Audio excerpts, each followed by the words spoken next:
പാലും പഴവും നമ്മൾ ആദ്യരാത്രിയിലൊക്കെയാണ് കൂടുതലായിട്ട് പാലും പഴവും കൊടുക്കുന്നത്. അത് കൂടി ചേരുമ്പോൾ ഉണ്ടാകുന്ന പൊറോട്ടേൻ്റെ കൂട്ടത്തിലും ഇതേപോലെയുള്ള ഹെവി ആയിട്ടുള്ള ചിക്കൻ കറി അങ്ങനെയുള്ളതൊക്കെ കഴിക്കുന്നത് ചുട്ടെടുക്കുന്ന മാംസങ്ങൾ നമ്മൾ ഗ്രിൽഡ് ആയിട്ടുള്ള സാധനങ്ങളുടെ കൂട്ടത്തിൽ മയോണൈസ്, ബിരിയാണീൻ്റെ കൂട്ടത്തിൽ നമ്മളുണ്ടാക്കുന്ന തൈര് കൂട്ടിയുള്ള സാലഡ് കഴിക്കുന്നത് കുഷ്ഠരോഗങ്ങൾ മുതൽ ക്യാൻസർ വരെയുള്ള രോഗങ്ങൾക്കും, ബ്രസ്റ്റ് ക്യാൻസർ, അതേപോലെ ആമാശയത്തിലുണ്ടാകുന്ന ക്യാൻസർ, അതേപോലെ കരളിലുണ്ടാകുന്ന ക്യാൻസർ, ഇങ്ങനെയുള്ള എല്ലാ രോഗങ്ങൾക്കും.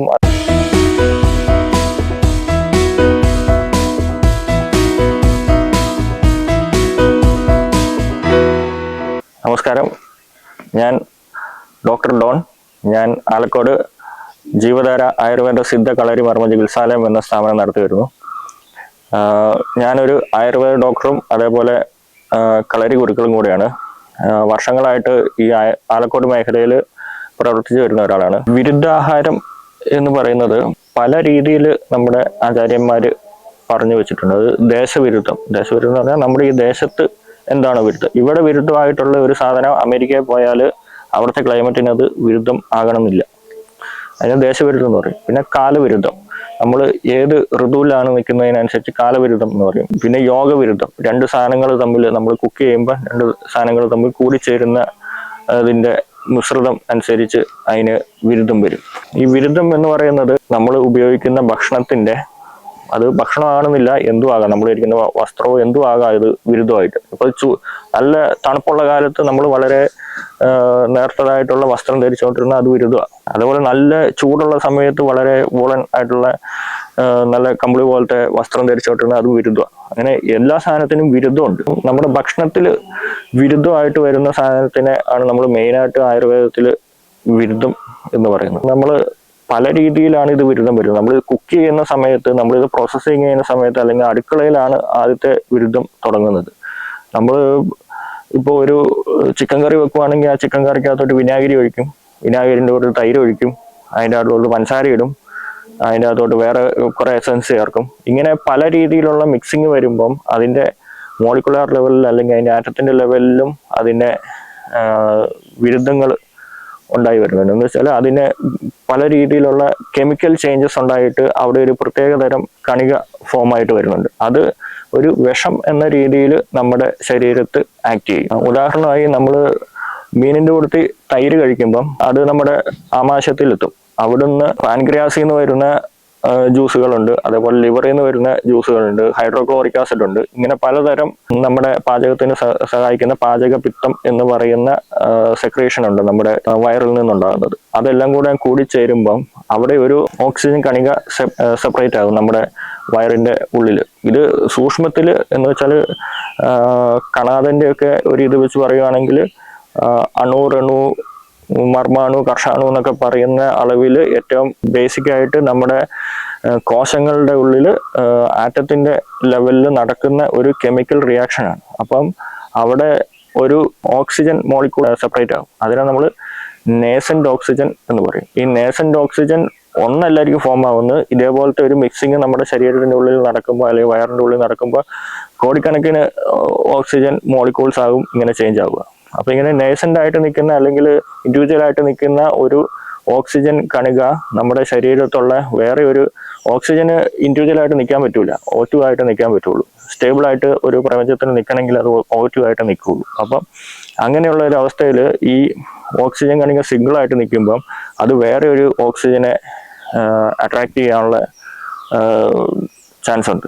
അപ്പോൾ അങ്ങനെ ഒരു അട്രാക്ഷൻ വരുമ്പം അത് നമ്മുടെ ശരീരം മൊത്തത്തിൽ അത് വ്യാപിക്കും. സ്റ്റേബിളായിട്ട് നിൽക്കുന്ന ഓക്സിജൻ കണികളും മറ്റേ ഓക്സിജൻ കണികളുമായിട്ട് മിക്സായിട്ട് അതൊരു പോളിമർ ചെയിൻ റിയാക്ഷൻ പോലെ നമ്മുടെ ശരീരത്തിൽ മൊത്തം സ്പ്രെഡായി നമ്മുടെ ശരീരത്തുള്ള എല്ലാത്തരം മാറ്റങ്ങളും അതേപോലെ രോഗങ്ങളും ഒക്കെ ഉണ്ടാക്കാൻ ചാൻസ് ഉണ്ട് എന്നാണ് നമുക്ക് ഇപ്പോൾ മോഡേൺ സയൻസുമായിട്ട് നമുക്ക് കമ്പൈൻ ചെയ്ത് ഈ ഒരു വിരുദ്ധാഹാരം എന്ന് പറയുന്ന സബ്ജക്റ്റ് പഠിക്കുവാണെങ്കിൽ പറയാൻ പറ്റും. ഇതേപോലെ പലതരം വിരുദ്ധങ്ങളുണ്ട്. ഇപ്പം രാത്രിയിൽ തൈര് കഴിക്കുന്നത് വിരുദ്ധമാണ്.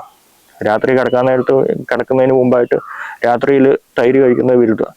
ഇങ്ങനെ പലതരം വിരുദ്ധ ആഹാരങ്ങളെ പറ്റി, നമുക്ക് കഴിക്കേണ്ട സമയത്തെ പറ്റിയും അത് കഴിക്കേണ്ട ഋതുവിനെ പറ്റിയും അത് കഴിക്കേണ്ട ക്ലൈമറ്റിനെ പറ്റിയും അത് കഴിക്കേണ്ട സാഹചര്യത്തെ പറ്റിയും കഴിക്കേണ്ടാത്ത സാഹചര്യത്തെ പറ്റിയും പലതരം ദ്രവ്യങ്ങൾ തമ്മിൽ അല്ലെങ്കിൽ പലതരം ദേശങ്ങൾ തമ്മിൽ ഈ ഭക്ഷണത്തെ മിക്സ് ചെയ്ത് കഴിക്കുന്നതിനെയും അതേപോലെ നമ്മുടെ വാതപിത്ത കഫം എന്ന ത്രിദോഷങ്ങൾക്കനുസരിച്ച് ഈ ഭക്ഷണങ്ങൾ ഓരോരുത്തരും ഞാൻ കഴിക്കേണ്ട ഭക്ഷണമല്ലായിരിക്കും നിങ്ങൾ കഴിക്കേണ്ടത്. ഓരോരുത്തർക്കും ശരീരപ്രകൃതി എന്ന് പറയുന്ന ഒരു അവസ്ഥയുണ്ട്. നമ്മൾ ജനിക്കുമ്പം ജന്മപ്രകൃതി എന്ന് പറഞ്ഞിട്ട് അല്ലെങ്കിൽ ശരീരപ്രകൃതി എന്ന് പറഞ്ഞിട്ട് നമ്മുടെ ശരീരത്തിന് ഉണ്ടാകുന്ന ഒരു ഫിസിക്കൽ കോൺസ്റ്റിറ്റ്യൂഷൻ ഉണ്ട്. അത് അങ്ങനെ തന്നെ ആയിരിക്കും ജീവിതകാലം മൊത്തം. അതിന് ഒരാൾക്ക് തൈര് കഴിക്കാമെന്ന് വിചാരിച്ചു, വേറെ ഒരാൾക്ക് ആ തൈര് വിരുദ്ധമായിരിക്കും. അയാൾക്ക് തൈര് കഴിച്ചാൽ അയാൾക്ക് ചുമ, കഫക്കെട്ട്, മൂക്കൊലിപ്പ് അങ്ങനെയൊക്കെ ഉണ്ടാകും. പക്ഷെ ഒരാൾക്ക് തണുപ്പ് കഴിക്കാം, ഒരാൾക്ക് ഐസ്ക്രീം കഴിക്കാമെങ്കിൽ അത് വേറെ ഒരാൾക്ക് വേറെ ഒരു ശരീരപ്രകൃതിയുള്ള കഫപ്രകൃതിയുള്ള ഒരാൾക്ക് ഐസ്ക്രീം അതേപോലെ തണുപ്പുള്ളതൊന്നും കഴിക്കാൻ പറ്റൂല. അതൊക്കെയാണ് വിരുദ്ധം എന്ന് പറയുന്നത്. നമ്മുടെ പ്രകൃതി അല്ലെങ്കിൽ നമ്മുടെ ശരീരത്തിന്റെ അവസ്ഥ അല്ലെങ്കിൽ അതിന്റെ കോൺസ്റ്റിറ്റ്യൂഷൻ എന്താണെന്ന് മനസ്സിലാക്കി അതിനനുസരിച്ച് നമ്മൾ ഭക്ഷണം കഴിക്കുന്നതാണ് ശരിക്കും നമുക്ക് ശരീരം ബലമായിട്ട് നിർത്താനും വായുക്കളെ ബലമായിട്ട് നിർത്താനും നമ്മുടെ ആരോഗ്യം നിലനിർത്താനുമുള്ള ഏറ്റവും നല്ല ഉപാധി. കോമൺ ആയിട്ട് നോക്കുവാണെങ്കിൽ നമുക്ക് ഹോട്ടലിൽ തന്നെ നോക്കുവാണെങ്കിൽ അറിയാം പലതരം ബിരുദാഹാരങ്ങളുണ്ട്. ഈ ചുട്ടെടുക്കുന്ന മാംസങ്ങൾ,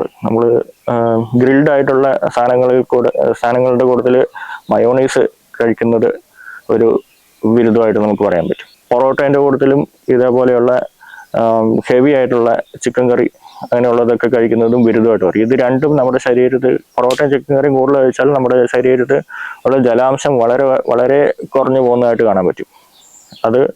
അതേപോലെ മലബന്ധം ഉണ്ടാക്കുന്നതും ആയിട്ട് നമുക്ക് കാണാൻ പറ്റും. ബിരിയാണീൻ്റെ കൂട്ടത്തിൽ നമ്മൾ ഉണ്ടാക്കുന്ന തൈര് കൂട്ടിയുള്ള സാലഡ് കഴിക്കുന്നത് നമ്മുടെ ശരീരത്തിൽ ബിരുദമായിട്ട് വരും. അതേപോലെ ചക്കപ്പഴവും ചായയും കഴിക്കുന്നതും ബിരുദമാണ്. ചക്കപ്പഴവും തൈരും കഴിക്കുന്നത് ബിരുദമാണ്. നമ്മൾ കഴിക്കുന്ന തണുത്ത ആഹാരത്തിന്റെ കൂട്ടത്തിൽ ഏതുതരം ചൂടുള്ള ആഹാരം കഴിച്ചാലും അത് ബിരുദമാകും. എന്ന് വെച്ചാൽ നമ്മൾ തണുത്ത ആഹാരത്തിന്റെ കൂട്ടത്തിൽ ചുട്ടെടുക്കുന്ന അല്ലെങ്കിൽ അൽഫാം പോലെയുള്ള വസ്തുക്കളൊക്കെ കഴിച്ചാലും അത് നമ്മുടെ വയറിന്റെ ഉള്ളിൽ ചെന്നിട്ട് രാസപ്രവർത്തനം നടത്തിയിട്ട് അത് വിരുദ്ധാഹാരം ആയിട്ട് മാറുന്നതായിരിക്കും. വിരുദ്ധാഹാരം കഴിക്കുന്നത് കൊണ്ട് നമ്മുടെ ശരീരത്ത് ഒട്ടനവധി രോഗങ്ങളുണ്ടാകും. അതിനുവേണ്ടി തന്നെ ഒരു സെക്ഷൻ തന്നെ നമ്മുടെ ആയുർവേദ ശാസ്ത്രത്തിൽ പറഞ്ഞു പോകുന്നുണ്ട്. അപ്പോൾ ഏറ്റവും കൂടുതലായിട്ടുണ്ടാകുന്നത് സ്കിൻ ഡിസീസ് ആയിരിക്കും. വിസർപ്പം എന്ന് പറയുന്ന കുഷ്ഠരോഗങ്ങൾ മുതൽ ക്യാൻസർ വരെയുള്ള രോഗങ്ങൾക്കും ഈ വിരുദ്ധാഹാരം തന്നെയാണ് ഒരു 80% കാരണങ്ങൾ. നമ്മൾ കഴിക്കുന്ന ഭക്ഷണത്തിൽ നിന്നുണ്ടാകുന്ന രാസപ്രവർത്തനം കൊണ്ടുണ്ടാകുന്ന നമ്മുടെ ശരീരം അത് വിരുദ്ധമായിട്ട് നമ്മുടെ ശരീരത്തൊരു ആമം എന്ന് പറയും. ആമവാദം മുതൽ അങ്ങോട്ടുള്ള സിസ്റ്റമിക് ലൂപ്പസ് എറിത്രോമറ്റോസിസ് എന്ന് പറയുന്ന SLE എന്ന് പറയുന്ന രോഗം പോലെയുള്ളതും ബാക്കിയുള്ള എല്ലാത്തരം ക്യാൻസർ പോലെയുള്ള രോഗങ്ങളും ഒക്കെ നമ്മുടെ ശരീരത്തുള്ള ആമം എന്ന് പറയാതെ പചിക്കാതെ നമ്മുടെ ശരീരത്തിന്റെ ഉള്ളിൽ കിടക്കുന്ന വിഷം ഫോം ആകുന്നത് ഈ വിരുദ്ധ ആഹാരം കൊണ്ടാണ്. ഈ വിരുദ്ധ ആഹാരം കഴിച്ചാൽ നമ്മുടെ ശരീരത്തിലുള്ള ആമത്വം കൂടും. എന്ന് വെച്ചാൽ വിഷത്തിന്റെ അംശം കൂടും. ഇത് ശരീരത്തിന്റെ പല ഭാഗങ്ങളിലുള്ള അവയവങ്ങളിൽ പോയി ലോഡായി അതിനെ ദൂഷിപ്പിച്ചുണ്ടാകുന്ന രോഗങ്ങളെല്ലാം തന്നെ ഉണ്ടാകും. പലതരത്തിലുള്ള ഇന്റേണൽ ആയിട്ടുള്ള ക്യാൻസറുകളും, ഇപ്പം ബ്രസ്റ്റ് ക്യാൻസർ, അതേപോലെ ആമാശയത്തിലുണ്ടാകുന്ന ക്യാൻസർ, അതേപോലെ കരളിലുണ്ടാകുന്ന ക്യാൻസർ, ഇങ്ങനെയുള്ള എല്ലാ രോഗങ്ങൾക്കും, അതേപോലെ വാതരോഗങ്ങൾക്കും, മലബന്ധത്തിനും, മലം പോകാത്തതിനും, അർശസിനും, അതേപോലെ നമ്മുടെ വയറ്റിലുള്ള ഗ്യാസ് ഫോം ആകുന്നതിനും, PCOD പോലെയുള്ള ഗർഭാശയമുഴ പോലെയുള്ള രോഗങ്ങൾക്കും, ഇങ്ങനെയുള്ള ഒട്ടുമുക്ക എല്ലാ രോഗങ്ങൾക്കും തന്നെ മൂലകാരണം എന്ന് പറയുന്നത് നമ്മുടെ ശരീരത്തിൽ അല്ലെങ്കിൽ ആമാശയത്തിൽ അല്ലെങ്കിൽ പക്വാശയത്തിലൊക്കെ ഉണ്ടാകുന്ന ഈ തരത്തിലുള്ള നമ്മൾ ഭക്ഷണം കഴിച്ചുണ്ടാകുന്ന വിഷത്തിൽ നിന്ന്.